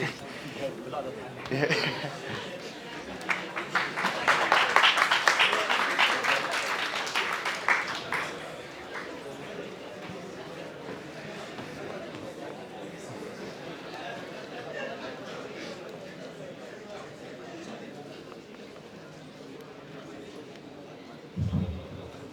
Are we continuing the question and answer session? Continue. Okay, let's go. Okay. I've got more in the tank. So long as we get the steak afterwards, that was always about. Any females that have any questions? Any sisters? You might not get this golden opportunity again, sisters. Don't be shy. Assalamu alaikum. Oh, okay. Yes, sir. Actually, I'd like your opinion on something because I had a few mixed responses when I asked this question. Yeah. Let's say there's a country and we believe a country is oppressing the Muslim ethnics of that country. Not the Muslims in general, just the ethnics from that country. Is it morally incorrect to visit, or is it fine to visit, or is it advised to actually see the affairs of the Muslims in that country? What's your thoughts on this? My thoughts on that is it depends on what the reason for the visitation is. So for example, there are things in Islam that you have to do as a matter of wujub. For example, silatul rahim. Say for example you're from such a country, but your mum or dad live in the other country that is oppressing the Muslims. And you have to go and visit your mum or dad. So it could be the case that it could be a lesser of two evils for you to give money to the whoever it may be, the plane tickets or something, for you to visit that country in order for you to visit your mum or dad. It might be your paternal auntie or uncle. It could be your grandma or granddad. This all falls under the remit of silatul rahim. And so I'm giving you an example of a certain situation. You could go to that country, for example, not to do something wajib, but to do something which is fardu kifayah. For instance, some people go to countries like this to help with charity. So your presence in the country will have a net benefit. So it depends on the situation. It's like anything else. Context is king. There's not a one-size-fits-all policy. But then almost every country in the world, and I say almost because we have some good countries, but almost every country in the world is doing some crime of some sort. What does it mean? Like, for example, I'm from the United Kingdom. When I go and get a sandwich from the shop, some of my money is being used to fund some nuclear weapon, for example. Should I stop eating sandwiches in the shop? So you have to kind of look at things like this as well. Like, what are you running away from and what are you running away to? Because the whole boycott thing, we can boycott certain brands. Some people have like a list of 300 brands for the Israeli boycott. Sometimes that can be too much for someone to even remember, let alone to follow. It can be sometimes better to have 5 or 10 brands that you boycott. Could be, for the sake of argument. And so we have to be strategic about this, but we also have to be realistic about this. So these are my thoughts.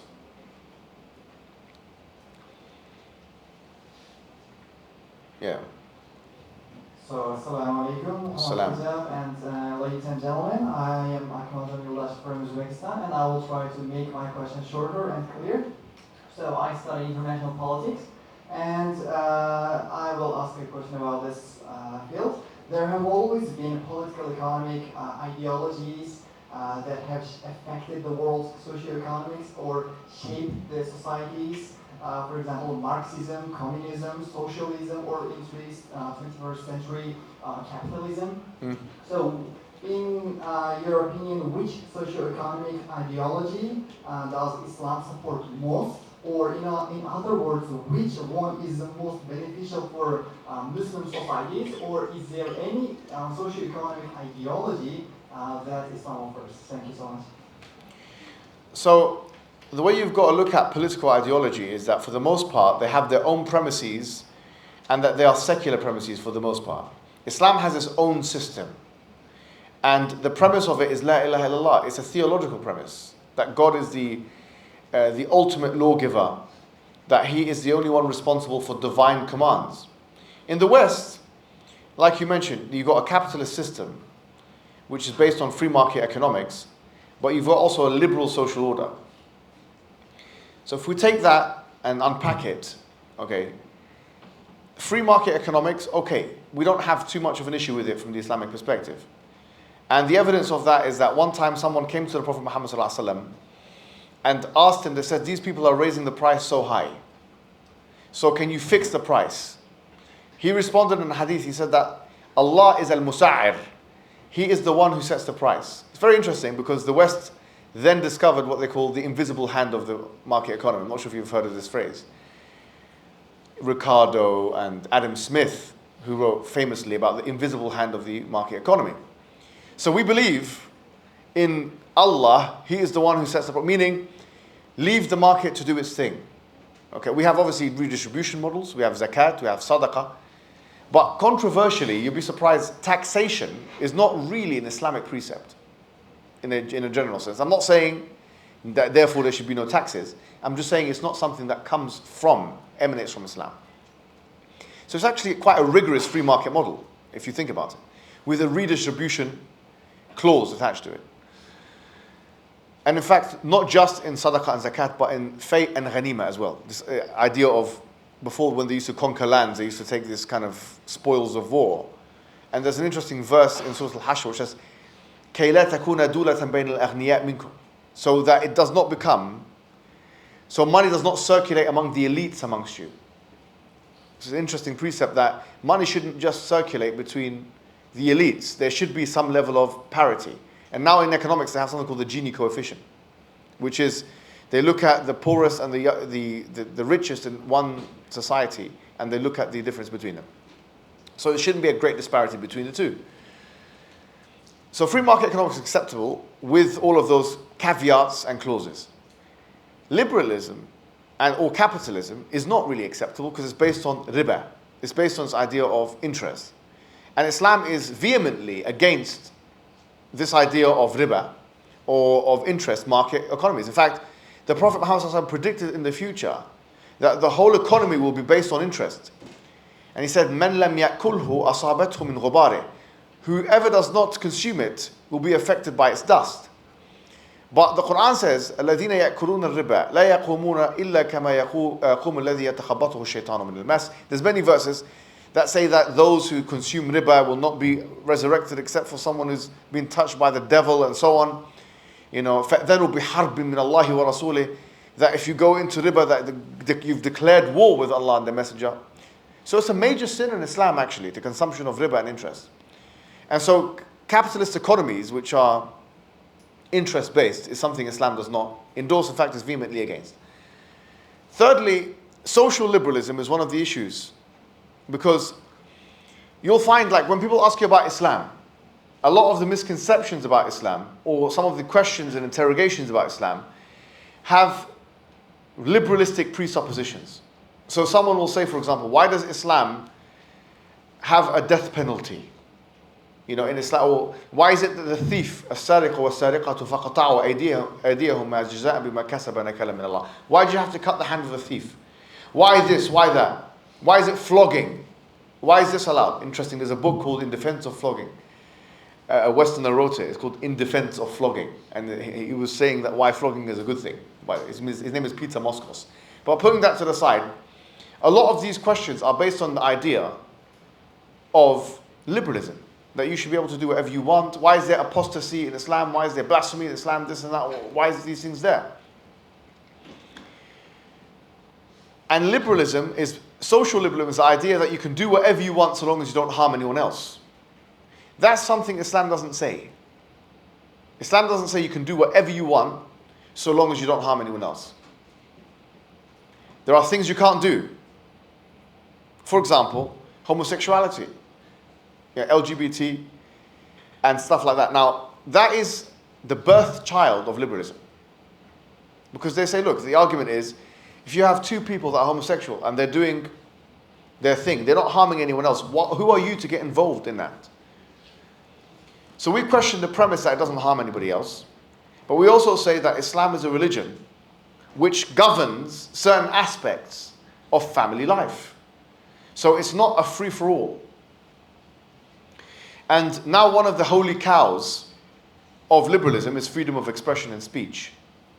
They say, you should have as much expression and speech as you want. But then again, they contradict this. In many things, and you know what those things are, like plagiarism, copyright laws. You can't just take someone's material, intellectual property and use it. This is called infringement, copyright infringement. So laws, they protect it when it comes to the monetary, capitalistic interests of the people, for example. Plagiarism is not allowed. You know that, being university students. You can't say, well, I plagiarized this guy, but it's freedom of speech and expression.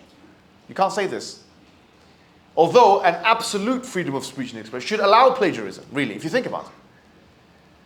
Other things, like child pornography, is not allowed. But they will argue that is because it harms the child. But then you can argue, what if you create an AI image of the child? Now you have all these things, AI programs, you can make a fake child. Why can't you make a pornography of a child that doesn't exist? That's illegal. In all Western countries, it's illegal. But they will say because we have certain sentimentalities towards the idea of child pornography. We say, okay, well then you are infringing a kind of freedom of speech because you realize it shouldn't be applicable in all cases, in all times. So who gets to set the bar of what is acceptable freedom of speech, legalistically or socially? For them, the real answer, which they're too shy to say, is the white man gets to set it. And I always use this example. For example, if I go into a bank in the United Kingdom, if I go into a school where there's children there, I've never gone into a bank in the United Kingdom or the United States or anywhere in the West, and I've practically covered the whole Western world, traveled to most of the countries there. I've never gone into a bank and seen a woman with a bikini inside. Now, it might be a strange thing to say, but social norm doesn't dictate that you will find a woman with a bikini inside the bank. But if you go to the beach, you'll find many. Some of them don't even wear the bikini. So who gets to say this is acceptable and this is unacceptable?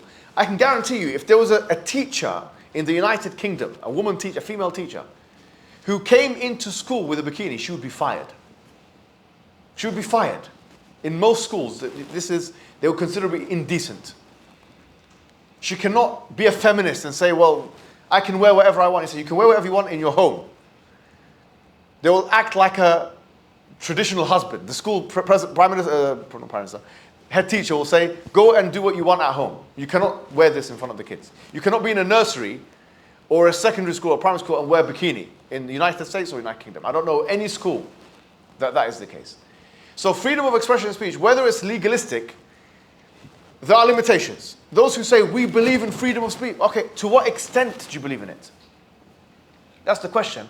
Because we've already given 5 or 6 examples where freedom of speech and expression is limited and everyone agrees it should be limited.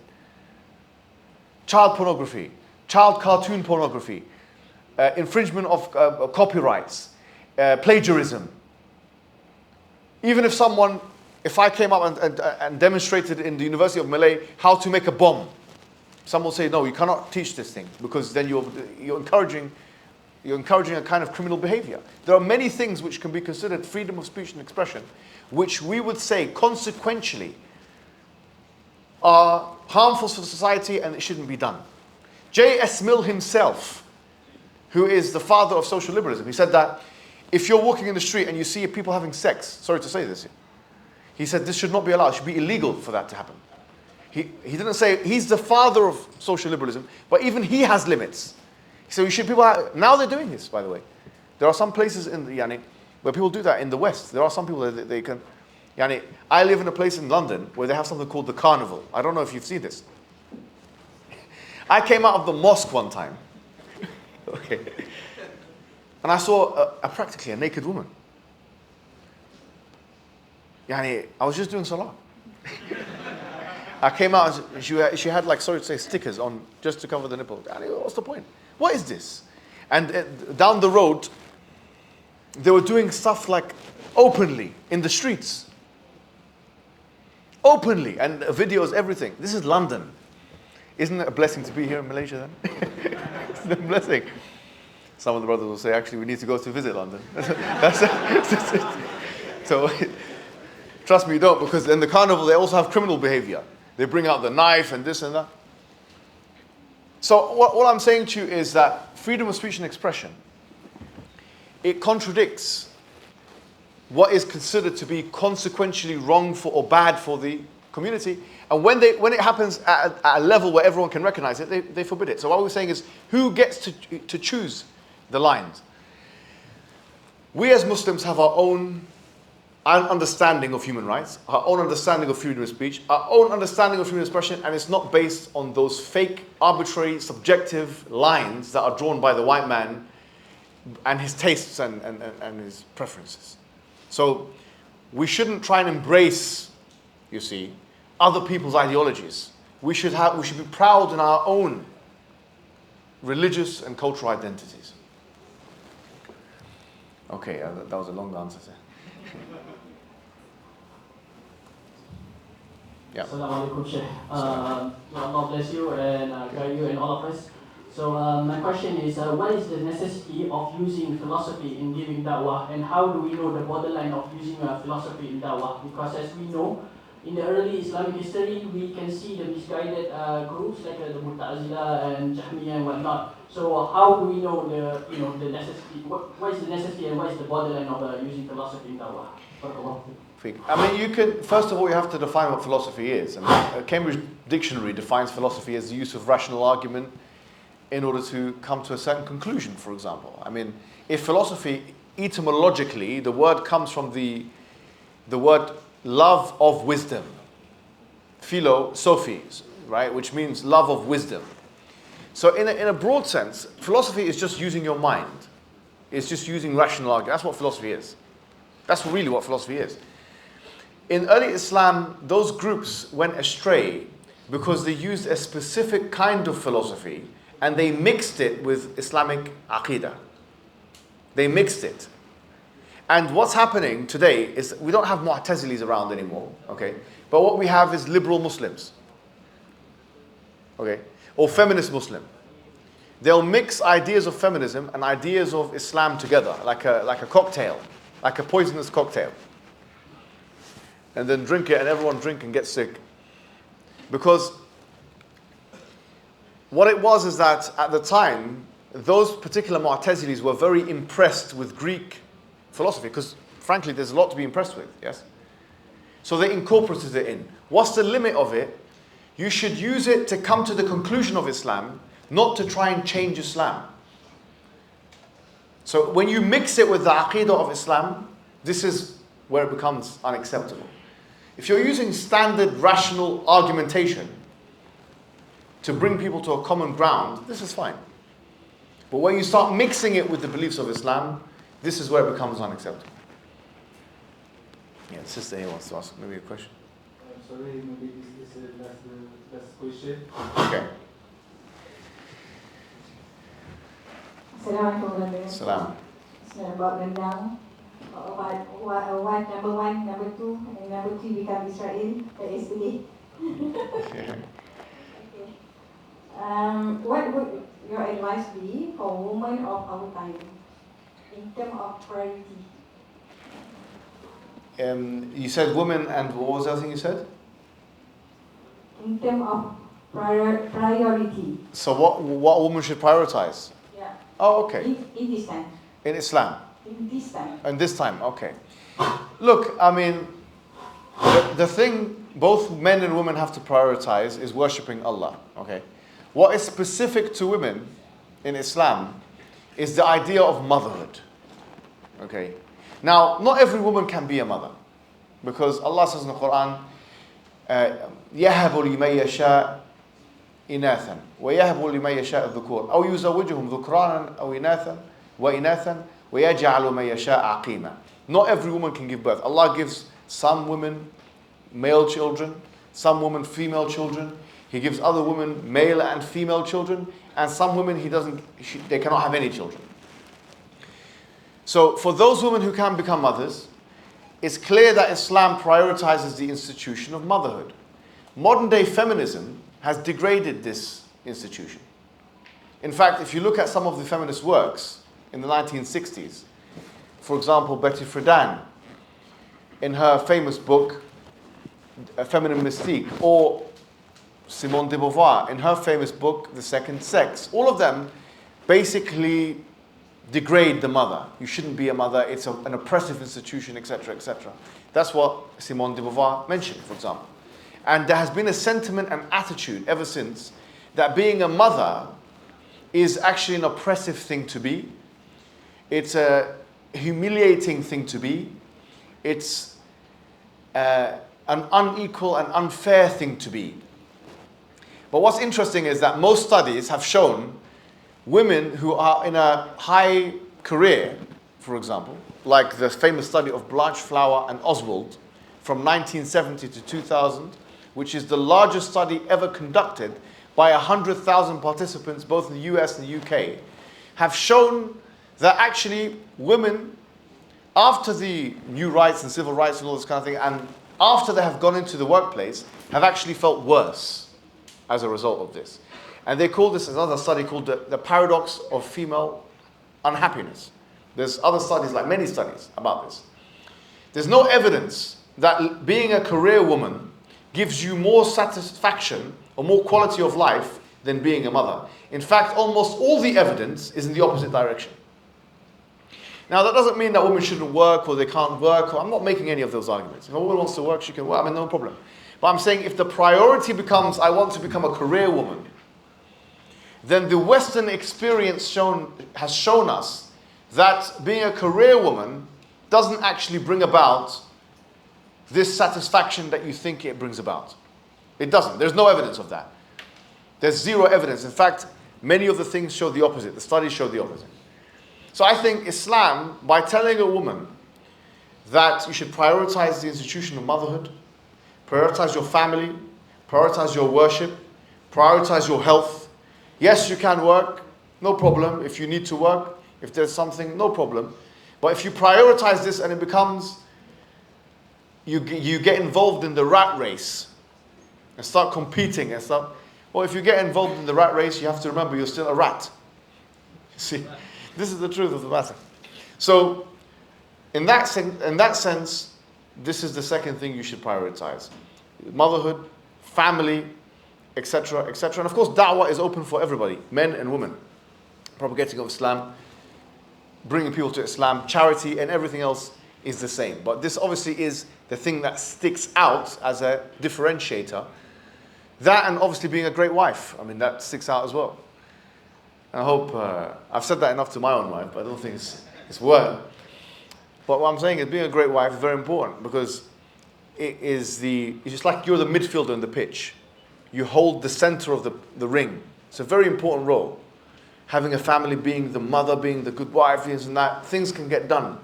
Someone could argue, and this has been argued, well, if you're saying that, what will happen is, okay, you'll exclude half of the population from the economy, and therefore the country will go down in terms of money. Okay, this is the argument that's being made. The counter-argument to that is as follows.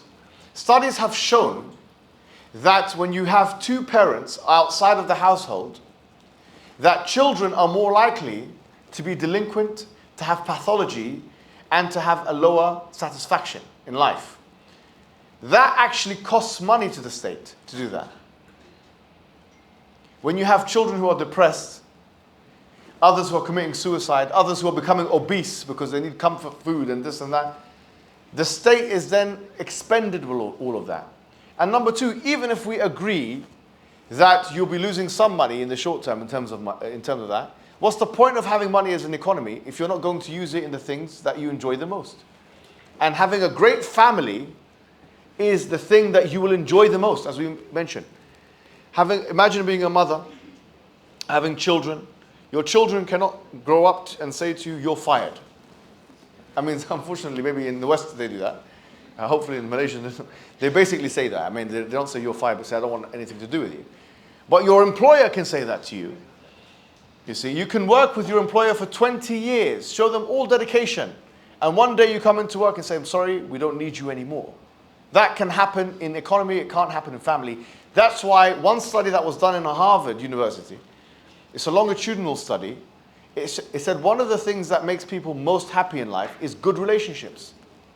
So if you foster good relationships as a man or a woman, but if you foster great relationships, loving relationships, relationship with your family, relationship with your Lord, that is the highest thing you can achieve in this world, and it will grant you the most satisfaction of anything else you can do. Is that the last question? Oh, you got a sister here, yes.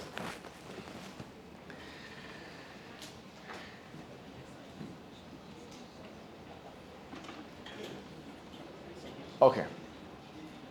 Yeah, of course.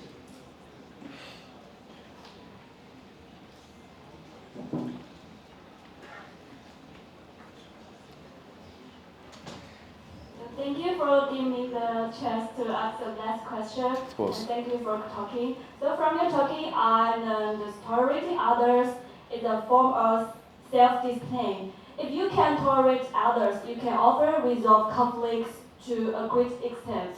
So, for example, you help someone in distress, but when you are in need, they remain indifferent. You still choose to help them, but internally you despise them. So your actions are driven by your inner beliefs. From this perspective, I think religion can help oneself grow and also help others.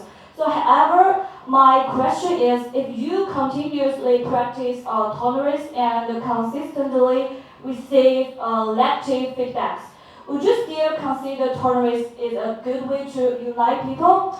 So specifically, as a non-Muslim, I greatly appreciate the core teachings of Islam, especially compassion. As you said, love is a powerful energy, and its brilliance is most evident in situations involving life and death. However, in our everyday life, I believe tolerance is more about educating oneself. For those who lack empathy, it might become enabling environment. So I want to ask you, what do you think about this question? Thank you. Yeah, no, thank you. I think it was very, very good points you made there, actually, and you're absolutely right. I think at one point when you were posing the question, you asked about at what point does tolerance become too much. Sometimes you can be very tolerant to somebody, but then they're not tolerant back. And tolerance, there's a beautiful hadith of the Prophet Muhammad ﷺ where he mentioned, "Unsur akhaka zaliman aw mazluma," that aid your brother whether they are oppressed or they are the oppressor. And they said, the companion said, how do you aid your brother if he is the oppressor? So the Prophet Muhammad said, you stop him from the oppression. So sometimes the best way to be tolerant with someone is to stop him from being oppressive. It's not all the time you're going to be tolerant. If someone's a thief or is a murderer or something like that, justice is a prerequisite for tolerance and for compassion and for anything else. So sometimes you have to stop somebody if they're harming you. You can be nice to them, and if they're harming you, you must stop them from harming you, because no one should harm you like that, you see. The way you have to do it is you have to respond in the energy that they give you. If they give you negative energy, then maybe you give them negative energy too, because that way they can stop. But if they're someone like your mother or your father or your sister or your brother, then you have more tolerance, because these are important relationships you want to preserve. If it is your spouse or your child or your auntie or your whatever. And also in Islam there's ideas of seniority. So for example, your father has more right upon you than your friend. And so if you respect those aspects, then you will be able to have a fruitful life. But of course, if someone is giving you a hard time, a stranger or something like that, Islam doesn't say turn the other cheek. This is a Christian precept. In the Bible it says if someone slaps you on one cheek, then give them the other one, let them slap you there as well. I have yet to meet a Christian, okay, who has told me, please let me slap you. I mean, I would like, actually, I've never met one. I've never met one. One Christian in my life who said, okay, can I slap? I want to slap. They say, please slap. I've never seen. The Quran says, and this is an interesting verse, وَجَزَاءُ سَيِّئَةٍ سَيِّئَةٌ مِثْلُهَا وَمَنْ عَفَى وَأَصْلَحَ فَأَجْرُهُ عَلَى اللَّهِ. That the recompense of a sin is a sin like it. Meaning, if someone hits you, you can hit them in the same way as they hit you. If they hit you in one way, then you can hit them in the same way as they hit you. But it is better, فَمَنْ عَفَى وَأَصْلَحَ فَأَجْرُهُ عَلَى اللَّهِ. The one who is forgiving or pardoning, then Allah will reward him. Allah will reward him, yes. If you forgive, his reward. Okay, you slap me. I'm not going to give you the other cheek. Why should I give you? That means I'm increasing you to be crazy. Then you're going to slap somebody else. You're going to be a bully. Be a narcissist. I'm encouraging narcissism by letting you slap the other one. You're normalizing bad behavior. I would not do this. And so what I mean is, the way to do it is, if someone hits you, hit them with exactly the amount, but it's better to forgive them. And of course, if they're close family members, then you can be more tolerant towards them as well. I think with that, we will conclude. Thank you very much.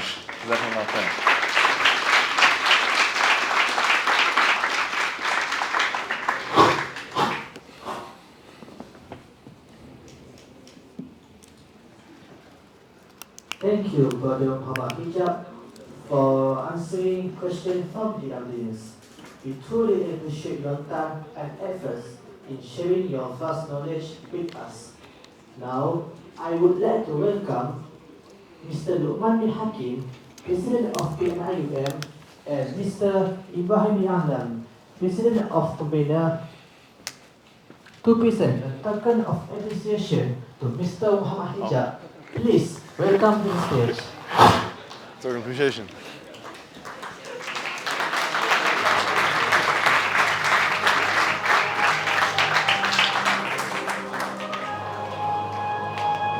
Thank you, brother.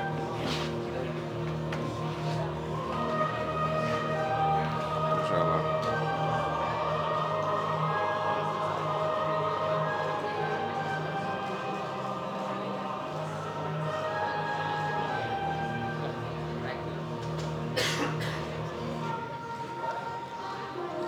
Thank you very much. Very nice.